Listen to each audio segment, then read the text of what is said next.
శాంతి. మురళి తారీఖు ఏప్రిల్ 6, 2025 ఆదివారం. అవ్యక్త బాప్దాదా గారి రివైజ్ మురళిని విందాం. రివైజ్ మురళి తారీఖు డిసెంబర్ 15, 2004. అవ్యక్త మురళి సారం: బాప్దాదా యొక్క విశేషమైన ఆశ పిల్లలు ప్రతి ఒక్కరూ ఆశీర్వాదాలు ఇవ్వాలి మరియు ఆశీర్వాదాలు తీసుకోవాలి. ఈరోజు బాప్దాదా తన నలువైపులా ఉన్న నిశ్చింత చక్రవర్తుల సభను చూస్తున్నారు. ఈ రాజసభ పూర్తి కల్పంలో ఈ సమయంలోనే ఉంటుంది. మీరు ఆత్మిక గర్వంలో ఉంటారు కనుకనే మీరు నిశ్చింత చక్రవర్తులు. ఉదయం నిద్ర లేచినా నిశ్చింతగా లేస్తారు. నడుస్తూ తిరుగుతూ కర్మ చేస్తూ కూడా నిశ్చింతగా ఉంటారు. నిద్రించినా కూడా నిశ్చింత నిద్రను నిద్రపోతారు. ఇలా అనుభవం చేస్తున్నారు కదా. నిశ్చింతగా ఉన్నారా? అయిపోయారా లేక అవుతున్నారా? అయిపోయారు కదా. మీరు నిశ్చింతులు మరియు చక్రవర్తులు కూడా. మీరు స్వరాజ్య అధికారులు. ఈ కర్మేంద్రియాలపై రాజ్యం చేసే నిశ్చింత చక్రవర్తులు అనగా స్వరాజ్య అధికారులు. కనుక ఇలాంటి సభ పిల్లలైన మీదే ఉంటుంది. ఏదైనా చింత ఉందా? చింత ఏదైనా ఉందా? ఎందుకంటే మీరు చింతలన్నీ తండ్రికిచ్చేశారు కనుక బరువు దిగిపోయింది కదా. చింతలు సమాప్తమైపోయాయి కనుక నిశ్చింత చక్రవర్తులుగా అయ్యి అమూల్య జీవితాన్ని అనుభవం చేస్తున్నారు. అందరి తలపైన పవిత్రత యొక్క ప్రకాశ కిరీటం స్వతహాగానే మెరుస్తుంది. నిశ్చింతులపైన ప్రకాశ కిరీటం ఉంటుంది. ఒకవేళ ఏదైనా చింత చేసినా, ఏదైనా బరువును మీ పైకి ఎత్తుకున్నా, అప్పుడు మీ తలపైకి ఏమొచ్చేస్తుందో తెలుసా? బరువు గంపలు వచ్చేస్తాయి. ఇప్పుడు ఆలోచించండి. కిరీటం మరియు గంప రెండిటినీ మీ ఎదురుగా తెచ్చుకోండి. ఏది మంచిగా అనిపిస్తుంది? గంపలు మంచిగా అనిపిస్తాయా లేక ప్రకాశ కిరీటం మంచిగా అనిపిస్తుందా? టీచర్లు చెప్పండి, ఏది మంచిగా అనిపిస్తుంది? కిరీటం మంచిగా అనిపిస్తుంది కదా.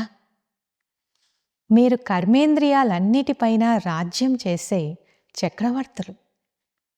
పవిత్రత అనేది ప్రకాశ కిరీటధారులుగా చేస్తుంది. అందుకే మీ స్మృతి చిహ్నాలైన జడ చిత్రాలలో కూడా డబల్ కిరీటాలను చూపించారు.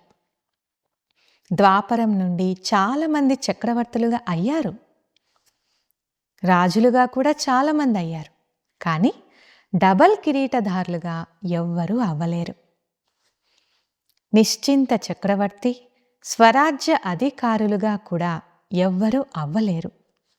ఎందుకంటే పవిత్రతా శక్తి మాయాజీత్, కర్మేంద్రియాజీత్ విజయులుగా చేస్తుంది. నిశ్చింత చక్రవర్తుల గుర్తు సదా స్వయం కూడా సంతుష్టంగా ఉంటారు మరియు ఇతరులను కూడా సంతుష్టంగా చేస్తారు. అసంతుష్టంగా అయ్యేందుకు అసలు వారికెప్పుడూ ఎలాంటి అప్రాప్తి ఉండనే ఉండదు. ఎక్కడ అప్రాప్తి ఉందో అక్కడ అసంతుష్టత ఉంటుంది. ఎక్కడ ప్రాప్తి ఉందో అక్కడ సంతుష్టత ఉంటుంది. ఈ విధంగా తయారయ్యారా? సదా సర్వ ప్రాప్తి స్వరూపంగా సంతుష్టంగా ఉన్నామా అని చెక్ చేసుకోండి. అప్రాప్తి వస్తువు అనేది దేవతల ఖజానాలో కాదు, బ్రాహ్మణ ఖజానాలో లేదు అనే మహిమ కూడా ఉంది. సంతుష్టత అనేది జీవితానికి శ్రేష్ఠ అలంకారం, శ్రేష్ఠ విలువ. కనుక మీరు సంతుష్ట ఆత్మలే కదా. బాప్దాదా ఇలాంటి నిశ్చింత చక్రవర్తి పిల్లలను చూసి సంతోషిస్తారు.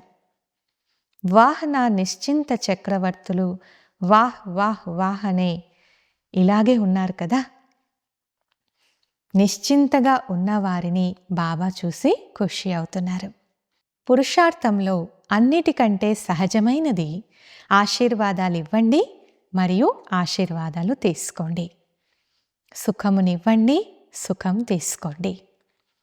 దుఃఖం ఇవ్వకండి మరియు దుఃఖం తీసుకోకండి.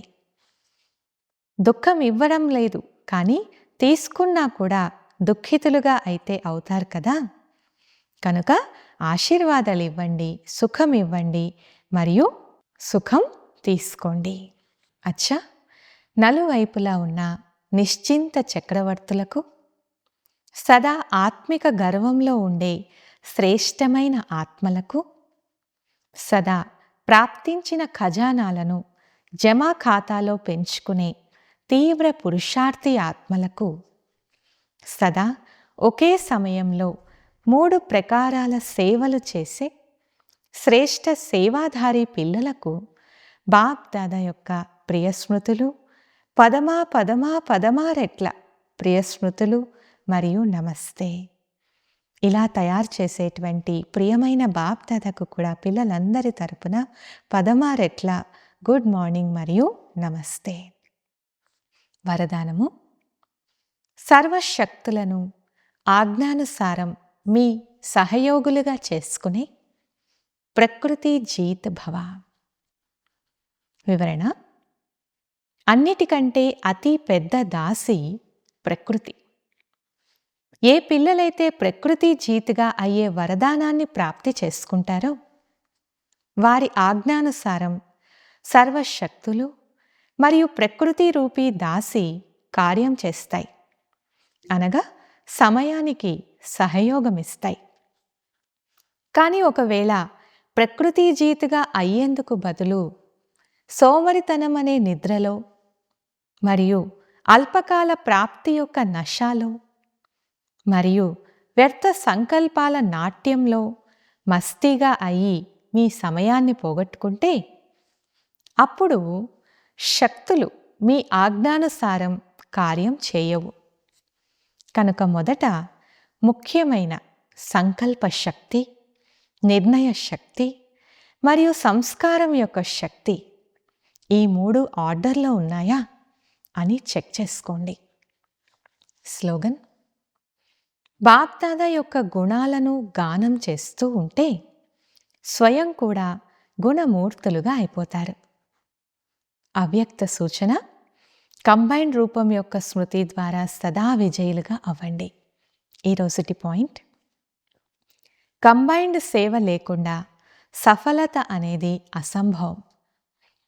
సేవ చేసేందుకు వెళ్ళి తిరిగి వచ్చిన తర్వాత మాయ వచ్చేసింది, మూడ్ ఆఫ్ అయిపోయాము, డిస్టర్బ్ అయిపోయాము అని అనరాదు. కనుక అండర్లైన్ చేసుకోండి. సేవలో సఫలత లేక సేవలో వృద్ధి యొక్క సాధనం సొంత సేవ మరియు సర్వుల కంబైన్డ్ సేవ. అచ్చా, ఓం శాంతి.